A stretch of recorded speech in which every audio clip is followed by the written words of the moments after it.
சரிங்க. இந்த சித்த மருத்துவம் அப்படின்னு சொன்னாவே, நெறைய பேருக்கு அந்த மருந்து எடுக்கிறதுக்கு ஒரு டவுட் இருக்கும். சித்த மருந்துனா எப்படி இருக்குன்னே தெரியலையே! ஆனா நெறைய வீடியோஸ்லலாம் இப்போ பார்க்குறோம்.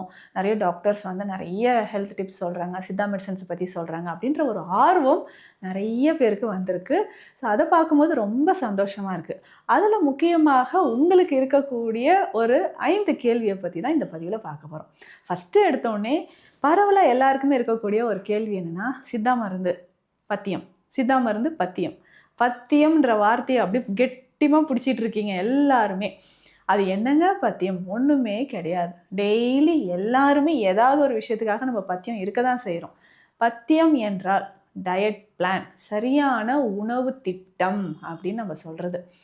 சிலர் வந்து எனக்கு இந்த உணவு பிடிக்காது. இது சாப்பிட்டா அலர்ஜி ஆயிடும். இது சாப்பிட்டா மூட்டு வலி அதிகமாகும். எனக்கு இது சாப்பிட்டா வயிறு எரிச்சல் ஆகும். இந்த மாதிரி இருக்கும் இல்லைங்களா? இதுவே பத்தியம் தான்.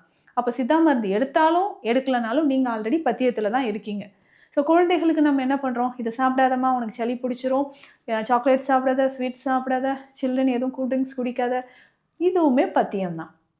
வயதானவர்கள் நல்லா உருளைக்கிழங்கு சாப்பிட முடியுமா?